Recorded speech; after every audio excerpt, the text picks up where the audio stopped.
Hello everyone, जय श्री कृष्ण। क्या हालचाल? बढ़िया, फाइन। चलिए, तो आज हमारा ये है डी एंड एफ ब्लॉक और इसके साथ आपको हाइड्रोजन्स कंपाउंड के भी क्वेश्चंस मिलेंगे। बहुत ही इंपॉर्टेंट है, specially D and F block, जिसमें से एडवांस में इसके क्वेश्चन आने के चांस रहते हैं। हाइड्रोजन्स कंपाउंड के क्वेश्चन भी आते हैं लेकिन कम आने के चांस रहते हैं, और आते भी हैं तो सिंपल सिंपल आते हैं। लेकिन क्योंकि अब जैसे हाइड्रोजन्स कंपाउंड आपके मेन से हट गया है और सिर्फ एडवांस में बचा है, तो क्वेश्चन आने के चांस तो पूरे हैं। लेकिन ध्यान रखिएगा, टेंशन मत लीजिएगा, सिंपल क्वेश्चंस पूछे जाते हैं, टफ क्वेश्चन नहीं आते हैं। तो आइए शुरू करते हैं डी एंड एफ ब्लॉक। तरीका आपको पता ही है, वीडियो को पॉज करेंगे, क्वेश्चन को देखेंगे और सॉल्व करेंगे और फिर क्रॉस चेक करेंगे। ओके, चलिए। The number of moles of acidify KMnO4, बहुत ही अच्छा क्वेश्चन है, ठीक है ना।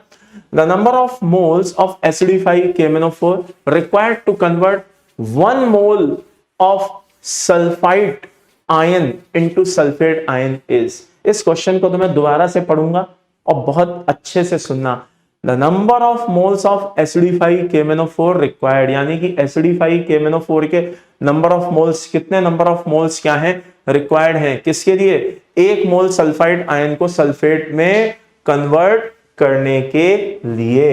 अब जिस बच्चे ने मैकेनिज्म को अच्छे से पढ़ा होगा, मैकेनिज्म को अच्छे से समझा होगा, वो इस क्वेश्चन को आराम से फोड़ के आएगा। बाकी बैठ करके मुंह देखता रहेगा कि भाई इस क्वेश्चन को क्या करूं, कैसे करूं। अब देखिए, इसमें थोड़ा सा फिजिकल केमिस्ट्री भी मिक्स हो गई हल्की सी, और इनऑर्गेनिक तो खैर है सो है ही। कैसे, जरा आप ध्यान से देखना कैसे। एसिडिफाई KMnO4, ये है KMnO4 और ये है आपका H2SO4। अब आपको याद हो तो देखो, इसमें कितने सारे कंसेप्ट अप्लाई हो रहे हैं, जरा ध्यान से देखना, कितने सारे। हाँ, सबसे पहले रिएक्शन बैलेंस करके क्वेश्चन पूछा गया है, तभी आप इसका आंसर दे सकते हो, यानी कि इसके लिए रिएक्शन बैलेंस करनी पड़ेगी, एक बात। दूसरी बात, आपको यह पता होना चाहिए कि एसिडिक मीडियम में KMnO4 यानी कि Mn+7 किस में कन्वर्ट हो जाता है? Mn+2 में। तो भाई MnSO4 बनेगा, साथ में K2SO4 तो बनेगा ही बनेगा। अच्छा, साथ में H2O भी निकलेगी और ऑक्सीडाइजिंग एजेंट है, इसका मतलब ये ऑक्सीजन भी देगा। अब आप देखिए, इसको बैलेंस करना पड़ेगा। कैसे? यहां पर K2SO4 है, सबसे पहले लीस्ट इलेक्ट्रोनेगेटिव को पकड़ो, वो पोटेशियम है। तो यहां पे K2SO4 है, तो इसको 2 कर दो। इसको 2 किया तो Mn खुद क्या हो गए, खुद के खुद ही ये क्या हो गए, 2 हो गए। चलो, अभी तक तो ये बैलेंस हुआ। अब सल्फेट को बैलेंस करो। कितने सल्फेट हैं? 2 इधर है, 1 उधर है, यानी कि ये लो 3 सल्फेट हो गए। अब 3H2 यानी कि वाटर को बैलेंस करो, ये लो भाई 3H2 हो गए। अच्छा, 3H2O के लिए जो O आया, आई रिपीट, 3H2O के लिए जो O आया वो कहां से आया? सल्फेट से तो आया नहीं। ऑक्सीडाइजिंग एजेंट तो कौन है? KMnO4, यहां से आया। तो यहां कितने ऑक्सीजन है सर? 8। 8 में से 3 कंज्यूम हो गए, कितने बचे? 5। ये बात समझ में आ गई। अब एक सल्फाइड आयन है SO3 2- और एक ऑक्सीजन बस इसको मिल जाए तो ये अपने आप को धन्य समझेगा, SO4 2- में कन्वर्ट होगा। ये बात समझ में आ गई। तो इस स्टेप को मल्टीप्लाई करने के लिए हम क्या करेंगे बेटा? 5 से मल्टीप्लाई करेंगे, क्योंकि वहां पे 5O है, क्योंकि वहां पे 5O है। तो कहने का मतलब है 2 मोल KMnO4 5 मोल सल्फाइड आयन को क्या कर रहा है? ऑक्सीडाइज कर रहा है। तो मेरे हिसाब से समझ में आ ही गया होगा कि इसका आंसर क्या होगा। जस्ट अ सेकेंड, क्लियर है भाई? तो फाइनल इसका आंसर क्या होगा, होपफुली समझ में आ गया होगा। चलिए नेक्स्ट क्वेश्चन देखते हैं। नेक्स्ट क्वेश्चन क्या है? CrO3 dissolve in aqueous NaOH to give. देखो भाई, CrO3 को अगर आप NaOH में डिसॉल्व करोगे तो क्या करेगा? देखो, सबसे पहले तो समझो कि CrO3 जो है वो क्या है। देखिए, डी ब्लॉक में maximum oxidation state acidic behaviour show करती है। मैक्सिमम ऑक्सीडेशन स्टेट कैसा नेचर रखती है? एसिडिक। वही फेजांस रूल इसके पीछे अप्लाई होता है। पॉजिटिव चार्ज जितना ज्यादा, पोलराइजेशन उतना ज्यादा, कोवेलेंट कैरेक्टर उतना ज्यादा, एसिडिक नेचर उतनी ज्यादा। मिनिमम ऑक्सीडेशन स्टेट जो होती है वो बेस का काम करती है, आई मीन बेस की तरह रिएक्ट करती है, less polarisation, less covalent, more ionic and more basic. और एवरेज ऑक्सीडेशन स्टेट जो होती है वो होती है एम्फोटेरिक। क्या होती है? एम्फोटेरिक। तो यहां पे CrO3 जो है वो खुद एसिड की तरह बिहेव कर रहा है, सामने कौन बैठा हुआ है? NaOH। अब NaOH आपने कैसा लिया है? एक्वस। कैसा लिया है? एक्वस। तो सबसे पहले आप H2O से इसकी रिएक्शन करा दीजिए, किसमें बदल जाएगा? CrO3 H2CrO4 में बदल जाएगा हाइड्रोलाइज होके।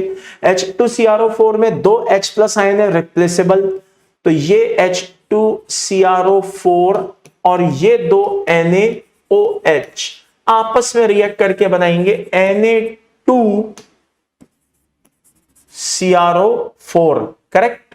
तो by the end summary is this, यहां पे क्रोमेट आयन दिखाई दे रहा है, यानी कि वो कह रहा है कि बेसिक मीडियम में ये क्रोमेट बन जाएगा। और बात भी सही है, हमने इफेक्ट ऑफ पीएच पढ़ा है।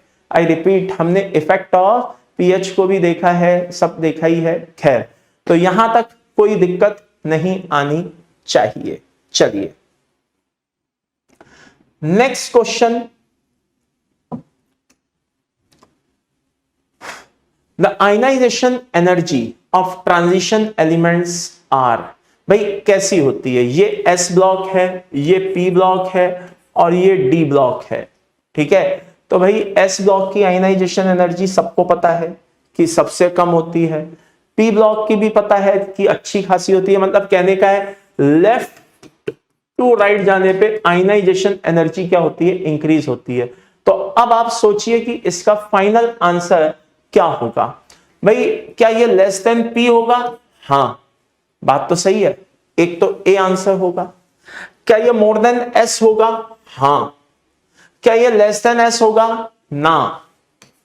क्या ये मोर देन P होगा? ना। फाइनल आंसर क्या A B होगा? हाँ। बहुत ही शानदार क्वेश्चन है।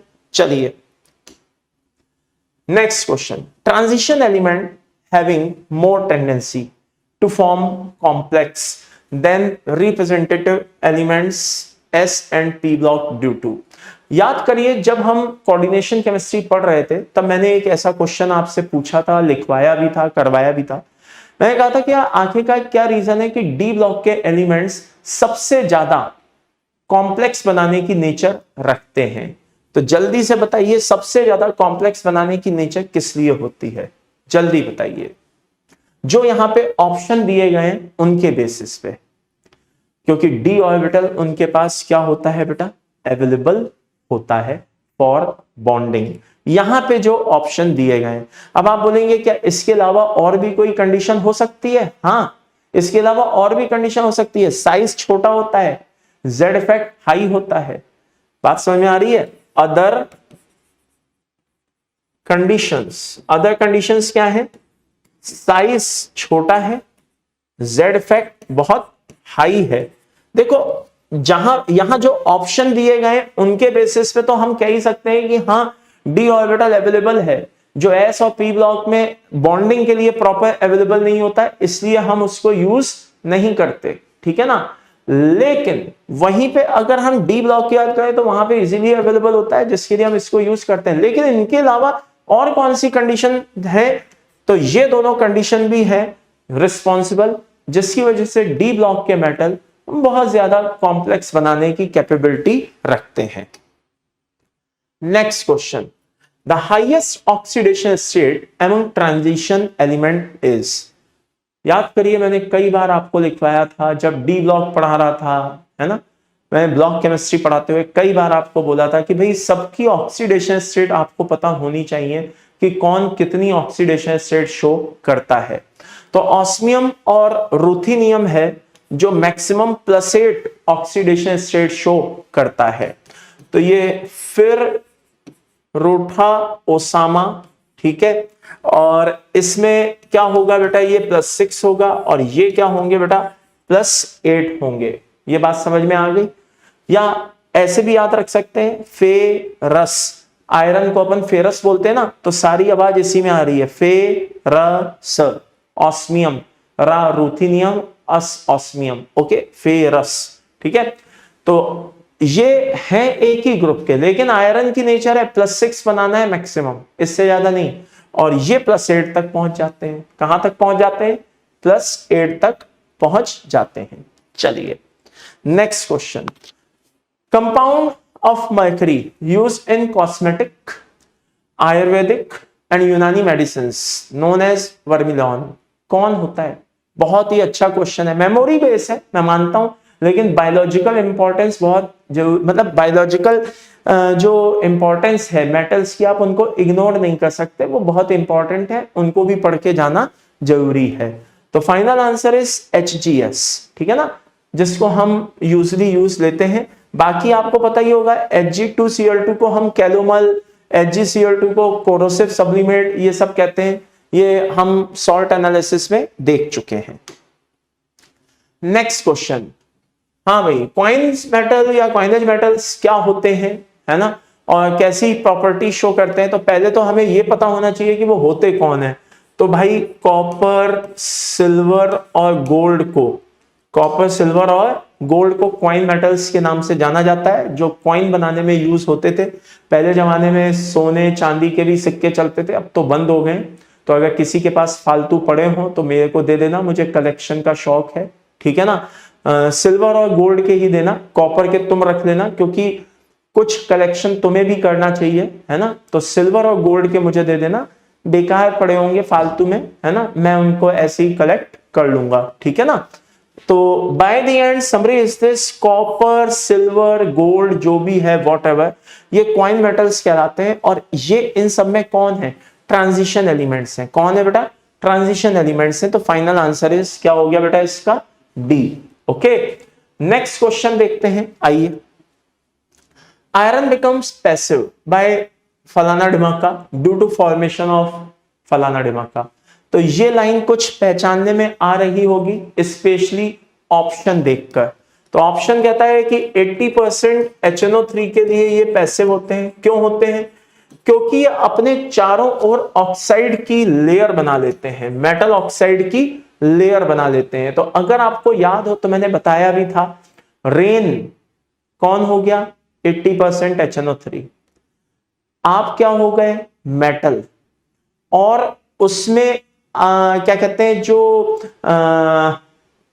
ऊपर जो रेनकोट है वो कौन हो गया? मेटल ऑक्साइड की लेयर। तो आप हो गए मेटल, मेटल ऑक्साइड की लेयर क्या हो गई? रेनकोट। और रेन कौन हो गई? 80% HNO3।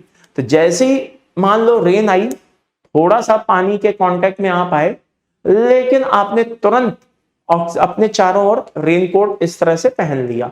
तो कहने का मतलब है, जैसे ही मेटल 80% HNO3 के कांटेक्ट में आता है, तुरंत हल्की सी रिएक्शन होकर मेटल ऑक्साइड बना लेता है, और वो लेयर फिर आगे HNO3 से उस मेटल को रिएक्ट नहीं करने देती है। तो फाइनल आंसर इज दिस, ठीक है। Fe3O4 एक तरह का मिक्स ऑक्साइड है, पहले ही क्लियर कर दूं।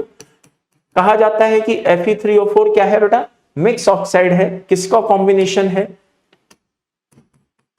FeO का और Fe2O3 का, FeO का और Fe2O3 का। ये बात समझ में आ गई? चलिए next question, Baeyer's reagent use to detect, ठीक है ना, olefinic double bonds like that. यार सीधी सी बात है, वैसे तो ऑर्गेनिक कंपाउंड्स में इसका ज्यादा यूज होता है, लेकिन फिर भी बाय द वे बता दें, कभी कभी ऐसी चीजें पूछ ली जाती हैं। 1% एल्कलाइन KMnO4 सॉल्यूशन का यूज होता है, जो कि एक तरह का किस नाम से जाना जाता है बेटा? बेयर्स रिएजेंट के नाम से कंसीडर होता है। चलिए, interstitial compound are formed by, क्या होते हैं इंटरस्टिशियल कंपाउंड और किसके थ्रू बनाए जाते हैं? देखिए, कभी भी क्या होता है, जो मेटल्स होते हैं वो इस तरीके से आपस में एक अरेंजमेंट शो करते हैं। Just a second, like this. इस तरीके से आपस में क्या शो करते हैं बेटा? अरेंजमेंट शो करते हैं, लाइक दिस। ओके, अब इस तरह के अरेंजमेंट में क्या होता है बेटा? बीच में वॉइड्स अपीयर हो जाते हैं, और इन वॉइड्स में आकर के हाइड्रोजन, या फिर कार्बन, है ना, या नाइट्रोजन, कुछ ऐसे सब्सटेंस क्या हो जाते हैं, ट्रैप हो जाते हैं। हाइड्रोजन हो गया, कार्बन हो गया, नाइट्रोजन हो गया, वो आकर के क्या हो जाते हैं, ट्रैप हो जाते हैं। जैसे आपने एक पढ़ा भी होगा Fe3C, हाँ, सीमेंटाइट करके आपने पढ़ा भी होगा, जब अपन ने मेटलर्जी पढ़ी थी तो उससे बताया भी था। तो ये ही बस इंटरस्टिशियल कंपाउंड्स के नाम से जाने जाते हैं। तो डी ब्लॉक के मेटल्स का ये बहुत बड़ा एक कैरेक्टर होता है, वो यूजली इस तरह के कंपाउंड्स बनाना पसंद करते हैं। Next question, CaSO4 solution react with excess of KCN to give, क्या करेगा? देखो एक्सेस वर्ड आ गया है। अच्छा, CN जो है माइनस वो SFL है, और कॉपर डी ब्लॉक एलिमेंट है, ट्रांजिशन एलिमेंट है, ये बातें मत भूलना। तो सबसे पहले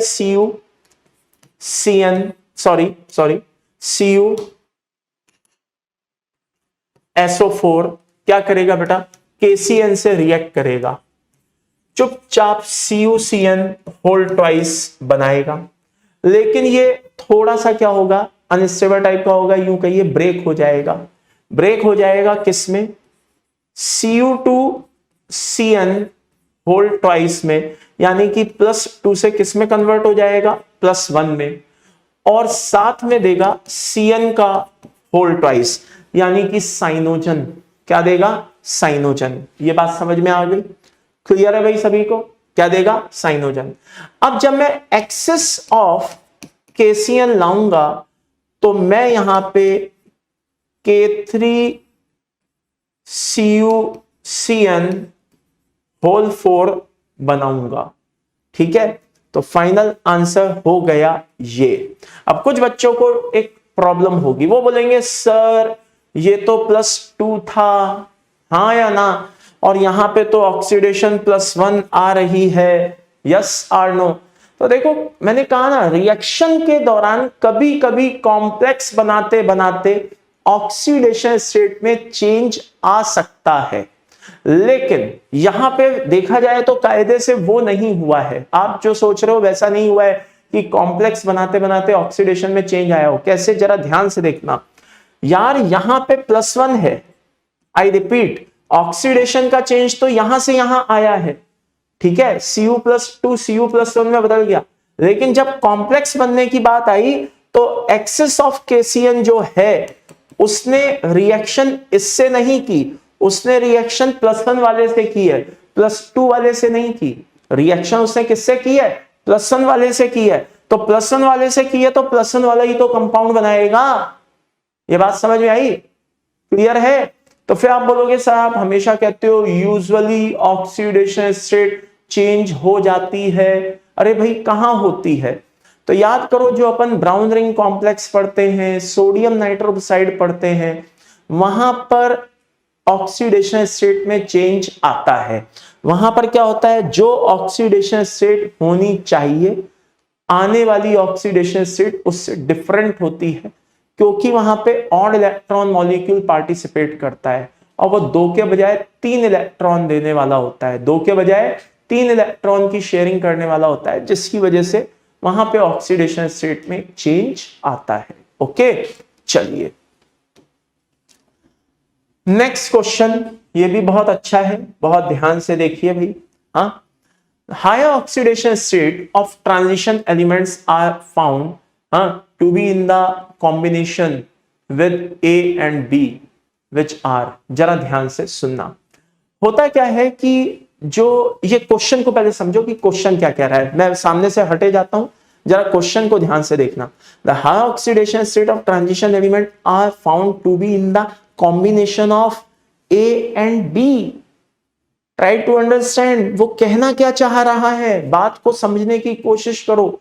वो कहना ये चाह रहा है, आप याद करें मैंने भी पढ़ाते समय डी ब्लॉक में ये पॉइंट अंडरलाइन करवाया था, बताया था कि बेटा इस पॉइंट को ध्यान रखना, ये बहुत इंपॉर्टेंट है। हैलाइड के केस में जैसे ऑक्साइड की बात करूं तो मैं आपसे एक चीज पूछता हूं, ये Mn2O7 है? हाँ है। ये +7 ऑक्सीडेशन स्टेट है? हाँ है। इसका मतलब ये हुआ कि मैग्नीज जो है वो अपनी हायर ऑक्सीडेशन स्टेट में ऑक्साइड बना रहा है। हाँ सर बना रहा है। क्या कभी किसी ने MnF7 सुना? नहीं सर, नहीं सुना। लेकिन ये बनाता है MnO3F। मतलब यह है कि मैग्नीज अपनी हायर ऑक्सीडेशन स्टेट में या अदर ट्रांजिशन एलिमेंट्स की भी बात करें तो वो प्योर हैलाइड नहीं बनाते, वो ऑक्सी हैलाइड बनाते हैं। कहने का मतलब है ये है कि वो अपनी हायर ऑक्सीडेशन स्टेट में दो एलिमेंट का सपोर्ट लेते हैं, ऑक्सीजन और फ्लोरीन का। ये बात समझ में आ गई। मिक्स हैलाइड बनाते हैं, मिक्स ऑक्सी हैलाइड बनाते हैं। प्योर ऑक्साइड वो बना सकता है, वापस से बोलता हूं, इससे पहले कोई कंफ्यूज हो जाए मैं पहले ही बोले देता हूं, दोबारा से बोले देता हूं। प्योर ऑक्साइड वो बना सकता है, प्योर हैलाइड नहीं बना सकता। हैलाइड कैसे बनता है हायर ऑक्सीडेशन में? ऑक्सीजन के सपोर्ट से। किसके सपोर्ट से? ऑक्सीजन। तो ये हैलाइड बन रहा है लेकिन प्योर हैलाइड नहीं बन रहा, ऑक्सी हैलाइड बन रहा है हायर ऑक्सीडेशन में। ठीक है, तो फाइनल आंसर क्या हो गया बेटा? ए। फाइनल आंसर क्या हो गया? ए। नेक्स्ट क्वेश्चन जरा ध्यान से देखिएगा। एक मेटल है present in insulin and haemoglobin are respectively. तो भाई कौन से वो मेटल है? हीमोग्लोबिन का तो सभी को पता है कि उसमें कौन होता है? आयरन। बस इंसुलिन का और पता कर लो क्या होता है? जिंक। मेमोरी बेस है, बायोलॉजिकल इंपॉर्टेंस है, इंपॉर्टेंट होता है, इसलिए मैंने ये क्वेश्चन यहां पे लाया हूं। ओके, नेक्स्ट क्वेश्चन बहुत ही अच्छा क्वेश्चन है, ध्यान से देख लीजिए भाई। Among the CuF2, CuCl2 and CuBr2 क्या है? CuF2 आयनिक होता है? हाँ बिल्कुल होता है भाई। फ्लोराइड के कहीं पे एक आध इक्का दुक्का जैसे BF2 वो कोवेलेंट होता है ना, कहीं पे एक आध जगह ऐसा होता है, अदरवाइज हैलाइड्स जो होते हैं, फ्लोराइड्स जो होते हैं, उनके कंपाउंड ज्यादातर आयनिक होते हैं। ठीक है, तो ये बात सही है। CuF2 कैसा होता है बेटा? आयनिक। बाकी जो इसके होते हैं क्लोराइड ब्रोमाइड वो सब कैसे होते हैं? कोवेलेंट। अच्छा, कुछ बच्चे बोलेंगे सर CuI2 कहां गया? तो शायद वो बच्चे भूल गए होंगे, तो याद दिला दूं। CuI2 जो होता है वो Cu2I2 प्लस I2 में कन्वर्ट हो जाता है, ये बात ध्यान रखिएगा। क्लियर है भाई? हाँ, और ये अनस्टेबल होता है। कैसा होता है? अनस्टेबल। क्लियर है? कैसा होता है? अनस्टेबल। अच्छा, both CuCl2 and CuBr2 are covalent. हाँ, ये बात बिल्कुल सही है। CuF2 CuCl2 are ionic. गलत। CuF2 CuCl2 as well as CuBr2 all are ionic, ये भी गलत। जो ऊपर के दो स्टेटमेंट है वही सही है। नेक्स्ट क्वेश्चन आइए देखते हैं क्या है। CuSO4 है, एक्वस अमोनिया के साथ रिएक्ट कर रहा है, क्या बनेगा? तो पहले तो ये देख लें कि X क्या बनेगा, फिर उसके बाद ऑप्शन भी देखेंगे। तो भाई X जो है वो बनेगा CuNH3 2+, यानी कि बाहर SO4 भी जुड़ा होगा ऐसे, CuNH3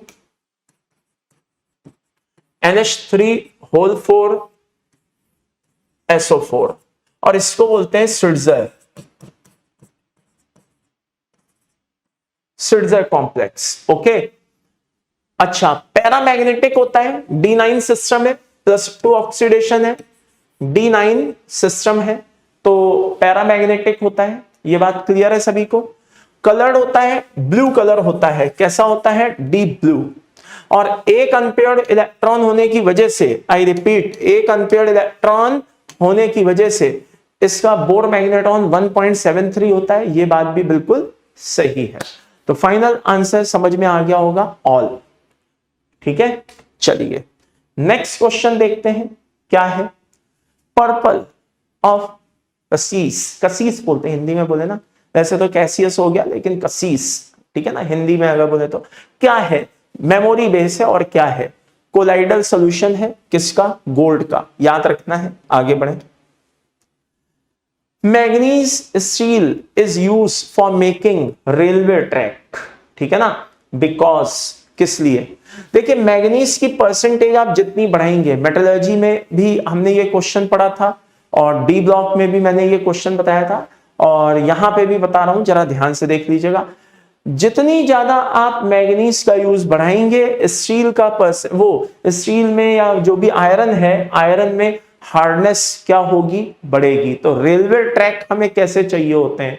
बहुत मजबूत चाहिए होते हैं, इतनी भारी उसमें ट्रेन चलती है ना। तो रेलवे ट्रैक्स हमको कैसे चाहिए होते हैं, बहुत मजबूत चाहिए होते हैं, तो उसके लिए हार्डनेस को बढ़ाना पड़ता है। तो आयरन में मैग्नीज की परसेंटेज को बढ़ा दिया जाता है।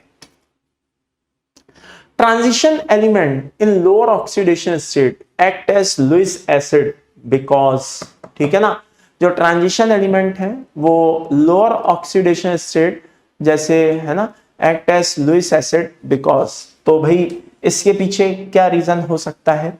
तो इसके पीछे सिर्फ एक ही रीजन हो सकता है कि वो कॉम्प्लेक्स बनाने में बिलीव करते हैं। अब जब कोई कॉम्प्लेक्स बनता है तो उसमें जो सेंट्रल मेटल होता है, अभी अभी हमने एक कॉम्प्लेक्स पढ़ा CuNH3 है ना, होल 4 2+ यस आर नो।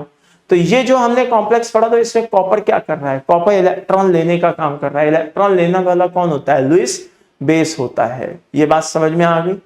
तो transition element in lower oxidation state act as Lewis acid because, क्योंकि वो कॉम्प्लेक्स बनाते हैं लिगैंड से लोन पेयर लेकर। ओके, बोर्डेक्स मिक्सचर क्या होता है? ये एक और मेमोरी बेस्ड क्वेश्चन है, ब्लॉक केमिस्ट्री का क्वेश्चन है, मेमोरी बेस्ड क्वेश्चन है। बोर्डेक्स मिक्सचर का यूज एज ए फंजीसाइड्स होते हैं, यानी कि फंगस के जो भी होते हैं उनको रिमूव करने के लिए, हटाने के लिए, क्योर करने के लिए इन्फेक्शन को यूजली इसका यूज किया जाता है। और फाइनली अगर आपसे पूछा जाए कि भाई बोर्डेक्स मिक्सचर क्या होता है, तो बता देना कॉम्बिनेशन होता है सल्फेट और हाइड्रोक्साइड का। आई रिपीट, कॉम्बिनेशन होता है किसका? सल्फेट और हाइड्रोक्साइड का। ओके, चलिए, तो CuSO4 और कैल्शियम हाइड्रोक्साइड, ये बात ध्यान रखना, CuSO4 और कैल्शियम हाइड्रोक्साइड। चलिए, पिकॉक और एक और क्या कहते हैं, इंफॉर्मेशन बेस्ड क्वेश्चन है, ये ध्यान रखिएगा। पिकॉक और किसे कहते हैं? तो भाई इसको कहते हैं, ठीक है। अब आप बोलेंगे सर इस तरह के पॉइंट्स या इस तरह के क्वेश्चंस क्यों लाए? बेटा इसलिए लाया, कभी कभी किस्मत अगर अच्छी होती है, ठीक है, तो कभी कभी एडवांस में एक दो क्वेश्चन ब्लॉक केमिस्ट्री से थ्योरी बेस भी पूछ दिए जाते हैं। लेकिन किस्मत इतनी भी अच्छी नहीं होती है, कई बार क्वेश्चन कुछ इस तरह के पूछ दिए जाते हैं जो अगर आपको पता है, आपने कभी पढ़ा है, तब तो आप उन क्वेश्चंस को बता दोगे, और नहीं तो उन क्वेश्चंस को कोई छू भी नहीं सकता। तो मैंने इसीलिए जानबूझ करके इस तरह के क्वेश्चंस को टच किया है कि कभी भी कहीं से भी कैसा भी क्वेश्चन उठ के आए तो आप उसको सॉल्व कर सको। ओके, तो ध्यान रखिएगा Cu5FeS4, इसको हम पिकॉक और के नाम से जानते हैं। नेक्स्ट क्वेश्चन क्या है, आइए देखते हैं नेक्स्ट क्वेश्चन क्या है। K2CrO4 has yellow color due to charge transfer। बात तो बिल्कुल सही है, इसमें जो CrO4 2- होता है, हाँ, वो येलो कलर ही होता है और ड्यू टू चार्ज ट्रांसफर होता है। पहला स्टेटमेंट तो क्या है? True. CrO4 2- ion is tetrahedral in shape, यार ये भी बात सही है, लेकिन ये इसका करेक्ट एक्सप्लेनेशन नहीं है। इसका करेक्ट एक्सप्लेनेशन ये है कि इसमें जो चार्ज ट्रांसफर जो एक्चुअल में जो हो रहा है, वो CMA और लिगैंड के बीच जो डिफरेंस ऑफ चार्ज है उसकी वजह से बड़े आसानी से इलेक्ट्रॉन्स का चार्ज ट्रांसफर हो रहा है ऑक्सीजन टू क्या कहते हैं, क्रोमियम, ठीक है ना। तो ये आप इसका एक परफेक्ट रीजन नहीं मान सकते हैं। हाँ, ये अलग बात है कि ये दोनों स्टेटमेंट अपनी अपनी जगह क्या है बेटा, सही हैं। तो final answer is Bombay. Okay, चलिए next question. CrO3 react with HCl, चलो ठीक है, एंड फॉर्म्स क्रोमाइल क्लोराइड, ठीक है। क्रोमाइल क्लोराइड यानी कि CrO2Cl2 हैज टेट्राहेड्रल शेप। या दोनों बातें अपनी अपनी जगह सही है कि CrO3 जो है HCl के साथ फाइनली मिलकर के क्रोमाइल क्लोराइड बनाता है, ये बात सही है। रिएक्शन के दौरान इन दोनों का फॉर्मेशन होता है और ये बनते हैं, ये बात बिल्कुल सही है। टेट्राहेड्रल भी है, दोनों बातें सही हैं, लेकिन ये इसका एक्सप्लेनेशन नहीं है। तो आंसर इज बी, ठीक है। इसका भी आंसर क्या हो जाएगा बेटा? बी। चलिए नेक्स्ट क्वेश्चन देखते हैं। ये क्वेश्चन भी बेटा बहुत अच्छा है, जरा ध्यान से देखना। ये कह रहा है कि अमोनिया जो है ये कॉम्प्लेक्स बनाता है किसके साथ, कॉपर के साथ, इन बेसिक मीडियम, ना कि एसिडिक मीडियम में। तो इसके लिए ट्रू स्टेटमेंट क्या होगा, वो वहां पे जो टू छपा है एक्चुअल में वो ट्रू स्टेटमेंट है। तो जरा ध्यान से समझिएगा कि क्या होगा। देखिए अमोनिया जो होता है वो खुद लिगेंड की तरह बिहेव करता है, हाँ करता है, लेकिन अगर इसको एसिडिक मीडियम में मैं रखूंगा तो ये H+ आयंस के साथ, जिनको हम प्रोटॉन भी कहते हैं, तो ये क्या बना लेगा, NH4+ बना लेगा, हाँ बना लेगा। अब यहां पे दो बातें होंगी, पहली NH4+ खुद लिगेंड की तरह बिहेव करेगा नहीं, और अमोनिया वहां पे लिगेंड की तरह बिहेव करने को बचेगा नहीं, क्योंकि वो तो सारा NH4+ में कन्वर्ट हो चुका होगा। तो by the end summary is this, medium का बेसिक होना जरूरी है, क्योंकि बेस में सॉल्युबल होता नहीं है, तो अमोनिया वहां पे आराम से अवेलेबल होगा। तो इसलिए अमोनिया क्या करता है, कॉपर आयन से बेसिक मीडियम में तो आराम से रिएक्शन दे देता है, लेकिन एसिडिक मीडियम में इसीलिए रिएक्शन नहीं दे पाता है क्योंकि H+ से रिएक्ट करके अमोनियम आयन में कन्वर्ट हो जाता है और अमोनिया की प्रेजेंस वहां पे खत्म हो जाती है। तो फाइनल जो इसका करेक्ट आंसर होगा वो क्या होगा, 2। In acidic solution proton coordinate with ammonia, है ना, मॉलिक्यूल प्रोटॉन कौन, वही H+ एंड फॉर्म NH4+, ठीक है ना। आगे, and ammonia molecules are not available, ठीक है ना, ammonia molecules are not available, बात खत्म। नेक्स्ट क्वेश्चन क्या है, जरा ध्यान से देखिएगा भाई। Transition element that has lowest enthalpy of atomization is, answer is zinc, ठीक है ना। तो बहुत इंपॉर्टेंट है। हाईएस्ट भी मैंने बताया था वेनेडियम की होती है, लोएस्ट मैंने बताया था जिंक की होती है, ध्यान रखिएगा, it's very very important. Next question, element that usually not show variable oxidation state is. भाई देखो बहुत ध्यान से सुनना, है क्या, ये बहुत ही अच्छा क्वेश्चन है, पहले आप इसको अच्छे से ध्यान से देख लो, फिर मैं इसके बारे में थोड़ा आपको एक्सप्लेनेशन दूं, ठीक है। देख लिया, चलिए। बहुत से बच्चे इस क्वेश्चन में कंफ्यूज हो जाएंगे क्योंकि वो गलत सलत पढ़ के बैठे होते हैं। स्कैंडियम को बहुत से लोग हैं पढ़ा देते हैं कि ये +2 भी शो करता है, +3 भी शो करता है। मैं कुछ नहीं कहता हूं, मैं सिर्फ एक लाइन कहता हूं कि भाई NCERT पढ़ो, उसमें साफ लिखा हुआ है कि ये केवल और केवल +3 शो करता है। बात समझ में आ रही है। अब कुछ बच्चे बोलेंगे सर तो हमेशा NCERT को बोलते हैं मत पढ़ो मत पढ़ो, नहीं, मैंने मत पढ़ो कभी नहीं बोला, मैंने बोला है सिर्फ NCERT को ही मत पढ़ो भाई, और जो नोट्स दिए जाते हैं वो भी पढ़ो, मैंने ये बोला है, ठीक है ना। ये बात हमेशा ध्यान रखना, मेंस और एडवांस में, ठीक है ना, एक बहुत बड़ी सिमिलरिटी है, बहुत बड़ी, क्या, कि क्वेश्चन में वेरिएशन तो आते हैं, क्वेश्चन में वेरिएशन तो आते हैं, लेकिन दोनों को ही, दोनों में मतलब लेवल अलग अलग होता है, ये बात मैं मानता हूं, लेकिन दोनों को ही केवल और केवल NCERT के दम पे क्लियर नहीं किया जा सकता।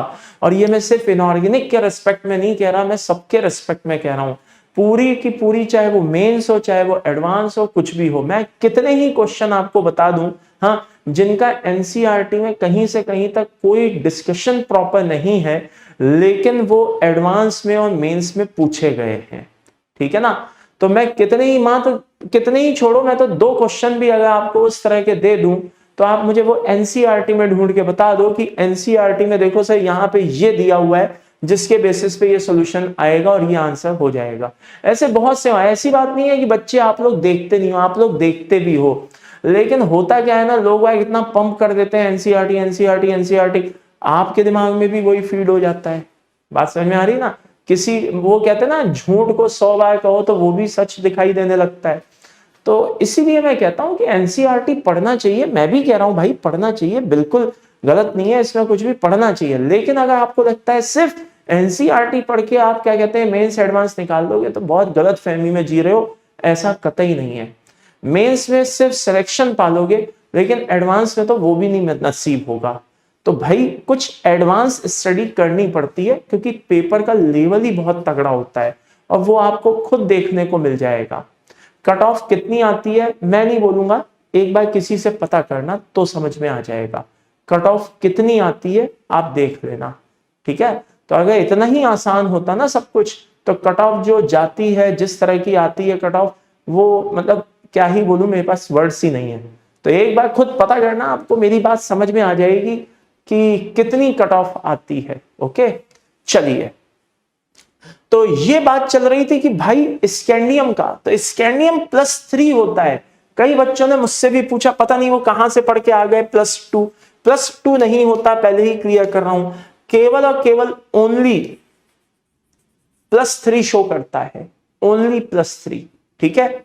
हाँ, बाकी सब है, कॉपर +1 +2 भी देता है, वेनेडियम भी वेरिएबल ऑक्सीडेशन शो करता है, टाइटेनियम भी वेरिएबल ऑक्सीडेशन स्टेट शो करता है, लेकिन स्कैंडियम है जो केवल और केवल +3 ऑक्सीडेशन स्टेट शो करता है। ये बात ध्यान रखना, ठीक है। चलिए, next question, when MnO2 is fused with KOH, colored compound is formed, ठीक है साहब। The product and its color is, बताइए भाई क्या हो सकता है, उसका कलर क्या हो सकता है। तो देखो यार, सीधी सी बात है, MnO2 है ना, और वो KOH है, तो KOH और MnO2 आपस में रिएक्ट करेंगे। MnO2 पहले ही क्लियर कर दो, एम्फोटेरिक नेचर का होता है। फाइनली ये क्या बनाएंगे बेटा, K2MnO4 का फॉर्मेशन करेंगे। किसका फॉर्मेशन करेंगे, K2MnO4 का। भाई बेसिक मीडियम है ना, और ये चीज बेसिक मीडियम में ही क्या होती है, हाईली स्टेबल होती है। याद करो, MnO4 2- बेसिक मीडियम में ही सबसे ज्यादा स्टेबल होता है, और सबसे मजे की बात, ग्रीन कलर का होता है। कैसा होता है, ग्रीन कलर का होता है। तो फाइनल आंसर क्या होता है, ए होता है। क्लियर है भाई। चलिए, next question, the product of oxidation of I- with MnO4- in alkaline, ठीक है, alkaline medium is, देखिए MnO4- जो है, हाँ, वो अल्कलाइन मीडियम में क्या करेगा, I- से अगर रिएक्ट करेगा तो क्या बनाएगा। भाई बहुत सीधी सी बात है कि MnO4- हाँ, ऑक्सीडाइजिंग एजेंट का तो काम करता ही है, ये तो आपको पता ही है। और I- को आप एक बार डी ब्लॉक उठा करके देख लेना, मैंने ये रिएक्शन उसमें कराई हुई है। I- को वो IO3- में कन्वर्ट कर देगा, यानी कि आयोडेट आयन में बदल देगा। किस में बदल देगा बेटा, आयोडेट आयन में कन्वर्ट कर देगा। तो final answer is a. I repeat, final answer is a. चलिए, नेक्स्ट क्वेश्चन क्या है, जो कैटलिस्ट हम यूज करते हैं, आई रिपीट, जो कैटलिस्ट हम यूज करते हैं किसमें, बॉश प्रोसेस में, ऑफ मैन्युफैक्चर ऑफ H2, ठीक है ना, हाइड्रोजन बनाने में, ठीक है, यूज करते हैं। बॉश प्रोसेस जिसे हम क्या कहते हैं, वो वाटर गैस शिफ्ट रिएक्शन के नाम से भी जानते हैं, अगर याद हो। तो उसमें कैटलिस्ट कौन सा यूज होता है, मैंने अंडरलाइन कराया था, मार्क कराया था, मेमोरी बेस है, याद रखने वाली चीज है कि Fe2O3 प्लस Cr2O3, ये दोनों मतलब कॉम्बिनेशन कैटलिस्ट का काम करते हैं। Answer is D. ओके, तो होपफुली आपको याद आ गया होगा। Next question, in all its properties hydrogen resemble, hydrogen किस चीज से, किससे रिजेंबल करता है इनमें अगर देखा जाए तो भाई, केवल एल्कली मेटल से ओनली नहीं, हैलोजन से नहीं, दोनों से रिएक्ट, दोनों से मैच करता है। एल्कली मेटल से भी और हैलोजन से भी, दोनों तरह की ऑक्सीडेशन स्टेट शो करता है, +1 -1, यस आर नो, दोनों के साथ सुटेबल है, ठीक है ना। जैसे NaX बनाते हैं ना अपन NaCl, वैसे NaH बना लेते हैं, जिसमें वहां पे Cl- होता है या H- होता है, ठीक है। तो दोनों में ये चीज क्या कहते हैं, फिट बैठती है। क्लियर है भाई। चलिए, बहुत अच्छा क्वेश्चन है, इसीलिए आज भी हम कहते हैं कि हाइड्रोजन की जो पोजीशन है वो आज भी फिक्स नहीं है। नेक्स्ट क्वेश्चन क्या है, जरा ध्यान से देखना, which of the following will not produce hydrogen gas, ये कह रहा है कि जिसमें हाइड्रोजन गैस प्रोड्यूस नहीं होगी। सबको पता है metal with non oxidising acid hydrogen gas produce करता है, ठीक है ना। अच्छा, metal with base hydrogen gas produce करता है। नेल्सन सेल जो रिएक्शन है इलेक्ट्रोलाइसिस ऑफ NaCl, उसमें भी हाइड्रोजन सब रिलीज हो सकती है। लेकिन जहां नहीं हो रही है वो कौन सी है बेटा, reaction with zinc with concentrated H2SO4। याद करो, ऑक्सीडाइजिंग एसिड है और इसमें हाइड्रोजन प्रोड्यूस नहीं होती। नेक्स्ट क्वेश्चन क्या है, एट हाई टेम्परेचर, ठीक है ना, पैरा हाइड्रोजन इज, ठीक है, क्या होती है, मेमोरी बेस है, इंपॉर्टेंट भी है, मेमोरी बेस भी है, लिखवाया हुआ है, लेस स्टेबल होती है देन ऑर्थो हाइड्रोजन, ठीक है ना। मैंने बाकायदा दोनों को पास पास बनवाया था, ऑर्थो और पैरा दोनों को बताया था और सब बताया था कि रूम टेम्परेचर, लो टेम्परेचर कहाँ क्या होती है, वो सब लिखवाया हुआ है। तो लेस स्टेबल होती है ना, para hydrogen is less stable and then ortho hydrogen. Now next question, temporary hardness is caused due to presence of, याद करिए हार्डनेस दो टाइप की होती है, एक टेम्परेरी होती है और एक परमानेंट। टेम्परेरी जो होती है वो बाइकार्बोनेट्स की वजह से होती है क्योंकि इनको रिमूव करना आसान होता है, और जो परमानेंट हार्डनेस होती है वो सॉल्युबल सॉल्ट्स की वजह से होती है, like chloride, sulphate etcetera. Okay, next question, hydrogen peroxide is not, hydrogen peroxide क्या नहीं है? भाई सबको पता है ऑक्सीडाइजिंग एजेंट, रिड्यूसिंग एजेंट सब कुछ है, ब्लीचिंग एजेंट की भी तरह काम होता है, सब कुछ है, बस डिहाइड्रेटिंग एजेंट नहीं है, पानी को रिमूव करना इसका काम नहीं है। वो कंसंट्रेटेड H2SO4 बहुत अच्छे से कर लेता है। Which of the following is true structure of hydrogen peroxide? बेटा ओपन बुक लाइक स्ट्रक्चर है, अगर आप लोगों को पता हो, open book like okay structure होती है, अगर आपको पता हो, ठीक है ना। और सामने वो स्ट्रक्चर बनी हुई है, ध्यान से देख लीजिए, दो अलग अलग स्ट्रक्चर होती हैं, गैसियस फॉर्म में अलग होती है, सॉलिड फॉर्म में अलग होती है, सारी स्ट्रक्चर्स के बारे में एक्सप्लेनेशन दिया हुआ है।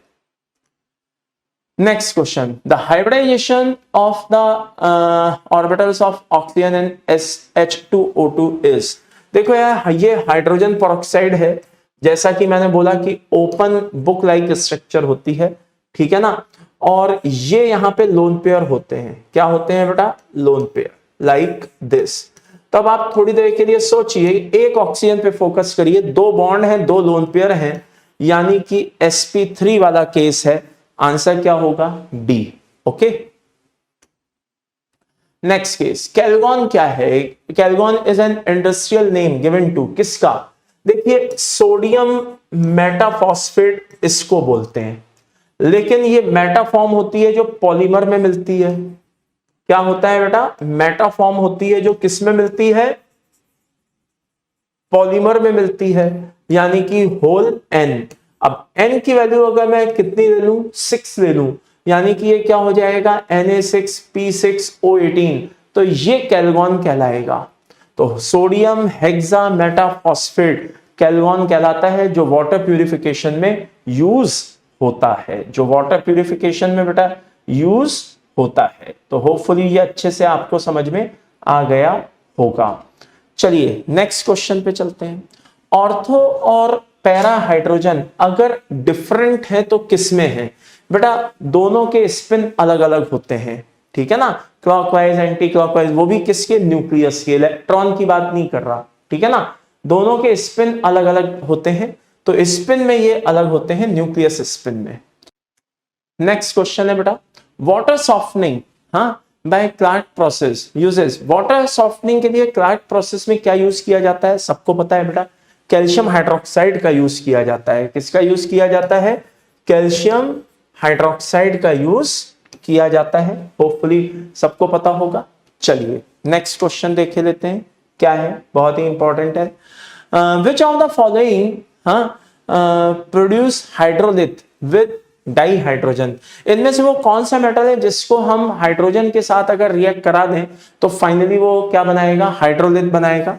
तो कैल्शियम हाइड्राइड यानी कि CaH2 को हम फाइनली हाइड्रोलिथ के नाम से जानते हैं, यानी कि आंसर होगा डी। हमेशा बोला है कॉमन नेम याद रखिए, जरूरी होते हैं। ओके, नेक्स्ट क्वेश्चन, सबसे हल्की गैस कौन सी है? लाइटेस्ट गैस, सबसे हल्की गैस कौन सी है? तो भाई सबको पता है कि हाइड्रोजन है, ठीक है। चलिए सिंपल सिंपल है भाई, हाइड्रोजन के क्वेश्चन है, हाइड्रोजन एंड कंपाउंड के, ऐसे ही सिंपल सिंपल क्वेश्चंस पूछ लिए जाते हैं, ठीक है ना। आगे, adsorption of hydrogen by metal is called, बेटा जो मेटल सरफेस पे हाइड्रोजन पास कराई जाती है वो हाइड्रोजन एब्जॉर्ब हो जाती है उसको हम बोलते हैं ऑक्लूजन, यानी कि ऑक्लूडेड हाइड्रोजन बोलते हैं, ठीक है ना। और पैलेडियम प्लेटिनम में ये बहुत अच्छी टेंडेंसी होती है, इस तरह के मेटल्स में बहुत अच्छी टेंडेंसी होती है हाइड्रोजन को एब्जॉर्ब करने की। ओके, हाँ, लिस्ट को मैच कराना है, जरा ध्यान से देखना है। हैवी वाटर किसे कहा जाता है भाई? D2O को कहा जाता है, यानी कि 1 का C। अब 1 का C देखिए, एक तो 1 ऑप्शन में है, A ऑप्शन में, और एक D ऑप्शन में है। तो कहने का मतलब है ये दोनों तो बेचारे वैसे भी नहीं होंगे, तो अब इन्हीं दोनों में हमें वॉच करना है, A और D में वॉच करना है। अच्छा, सॉफ्ट वाटर किसको माना गया है? सॉफ्ट वाटर उसको माना गया है जिसमें कोई फॉरेन आयंस नहीं होते, पार्टिकल्स नहीं होते ना इस तरह के, ठीक है। तो यानी कि 3 का क्या होना चाहिए? बी होना चाहिए। तो 3 का बी भी बाई चांस दोनों में दिया हुआ है। चलो, तो अब टेम्परेरी हार्डनेस की बात करें, किसकी वजह से होती है? वो बाइकार्बोनेट्स की वजह से होती है। बात समझ में आ गई? यानी कि 2 का क्या होना चाहिए? ए। और परमानेंट जो हार्डनेस होती है वो सल्फेट की वजह से ही होती है, यानी कि फाइनल आंसर क्या हो गया? डी। तो टेम्परेरी हार्डनेस बाइकार्बोनेट्स की वजह से, परमानेंट हार्डनेस जो होती है वो सल्फेट और क्लोराइड्स की वजह से होती है। बहुत अच्छे से सॉल्युबल होते हैं, रिमूव करना इतना आसान नहीं होता, इसलिए परमानेंट हार्डनेस बोल देते हैं। बाइकार्बोनेट्स को रिमूव करना आसान होता है, इसलिए टेम्परेरी हार्डनेस बोल देते हैं। नेक्स्ट क्वेश्चन, ये एक रिएक्शन है बेटा, जिसमें हम H2S की रिएक्शन जो है करवा रहे हैं। किसके साथ? बहुत ध्यान से देखिएगा, हाइड्रोजन पेरोक्साइड के साथ। ओके, अब बात आती है कि जब ये हाइड्रोजन पेरोक्साइड के साथ रिएक्शन कर रहा है तो ये एक तरह की कैसी प्रॉपर्टी है? तो मैं रिएक्शन दिखाई देता हूं, आप प्रॉपर्टी मैच कर लीजिएगा। H2O2 ब्रेक हुआ H2O प्लस O में, और ये सामने H2S आया और ये ऑक्सीजन से रिएक्ट किया और H2O बना और S निकल के बाहर हो गया, एंड फाइनली ये कैंसिल हो गया। तो by the end summary is this, आप खुद समझ जाइए कि ये कैसी प्रॉपर्टी है, एंड उम्मीद करता हूं आप अच्छे से समझ गए होंगे। This is the oxidising nature. क्या है बेटा ये? Just a second, this is the oxidising nature. Okay, अरे भाई क्या प्रॉब्लम हो रही है? हाँ, ये क्या है बेटा? ऑक्सीडाइजिंग नेचर है। किसका? यहां पे थोड़ा गलत छपा हुआ है, अब सही है, H2O2 का। किसका? H2O2 का, ठीक है। पहले मैंने राइट का निशान इसीलिए हटा दिया था, मुझे लगा कि गलत ऑप्शन है, लेकिन अब समझ में आया वो मिसप्रिंट हो रहा है। तो ये फाइनली ऑक्सीडाइजिंग नेचर है किसका बेटा? H2O2 का। ओके, नेक्स्ट क्वेश्चन देखते हैं। जब जियोलाइट्स को हम यूज कर रहे होते हैं, when zeolite is treated with hard water, zeolite है ना, is treated with hard water, the sodium ion exchange with, बताओ भाई सोडियम आयन का एक्सचेंज किसके साथ होता है? तो अगर मैं गलत नहीं हूं तो पूरे समय हमने कैल्शियम और मैग्नीशियम पे फोकस किया है, अगर मैं गलत नहीं हूं तो। अरे हाँ या ना? तो फाइनल आंसर क्या होगा बेटा? कैटाइंस को ही हम रिमूव कर रहे होते हैं, उन्हीं के एक्सचेंज चल रहे होते हैं, कैल्शियम और मैग्नीशियम आयंस के। ओके, तो ये भी हो गया एक हमारा क्वेश्चन। नेक्स्ट क्वेश्चन क्या है? ये क्वेश्चन भी अच्छा है बेटा। Permanent hardness in water can not be, है ना, क्योर्ड बाय। जरा ध्यान से सुनना, दो तरह की हार्डनेस होती है, इतनी बार बोल चुका हूं, परमानेंट और टेम्परेरी। परमानेंट हार्डनेस जो होती है वो आयन एक्सचेंज से हटाई जाती हैं। उसके लिए आप क्या कहते हैं, कई तरह के रेजिन मेथड भी यूज कर सकते हैं, अदर मेथड भी यूज हो सकता है ना, जियोलाइट मेथड भी यूज हो सकता है, ठीक है। उसके अलावा और क्या यूज कर सकते हैं आप? वॉशिंग सोडा के थ्रू, कैल्वन मेथड के थ्रू परमानेंट हार्डनेस को आप रिमूव कर सकते हैं। जबकि होता क्या, टेम्परेरी हार्डनेस के लिए हम बॉइलिंग यूज करते हैं और क्लार्क मेथड यूज करते हैं। तो फाइनल आंसर जो यहां पे आएगा वो क्या आएगा बेटा? बॉइलिंग। बॉइलिंग के थ्रू परमानेंट हार्डनेस को नहीं हटाया जा सकता, वॉशिंग सोडा, आयन एक्सचेंज, कैल्वन, इनके थ्रू हटाया जा सकता है। ओके, नेक्स्ट क्वेश्चन क्या है भाई, जरा ध्यान से देख लीजिएगा। आइसोटॉप ऑफ हाइड्रोजन, सबको पता है यार, प्रोटियम, ड्यूटेरियम और ट्रिटियम, 3 तरह के इसके आइसोटॉप्स होते हैं, जिसमें से ध्यान रखना ट्रिटियम जो होता है वो थोड़ा सा रेडियो एक्टिव टाइप का होता है। सो फाइनली ये थे बेटा हमारे डी एंड एफ ब्लॉक और हाइड्रोजन कंपाउंड के क्वेश्चंस। तो अच्छे से प्रैक्टिस करते रहिए और चलते चलते एक एडवाइस आपको दूंगा, क्या कि भाई अब इस समय कोई भी नए क्वेश्चंस को ट्राई करने का मतलब नहीं है, ठीक है। जो पुराने क्वेश्चंस आप अभी तक करते आ रहे हैं उन्हीं पे फोकस करिए। लास्ट रैंड पे भी ये बात मैंने बोली थी, अभी भी कह रहा हूं, ठीक है ना। तो किसी भी नए क्वेश्चंस को ट्राई मत करिए, कोई इस समय एडवाइस नहीं देता है। और पुराने क्वेश्चंस जो आपने किए थे उनको देखिए, अगर कहीं पे अटकते हैं तो अपने उस पॉइंट को थ्योरी के फॉर्म में अच्छे से स्ट्रॉन्ग करने की कोशिश करिए, ठीक है। बस क्वेश्चन प्रैक्टिस करते रहिए, ठीक है। Take care, bye bye and all the best.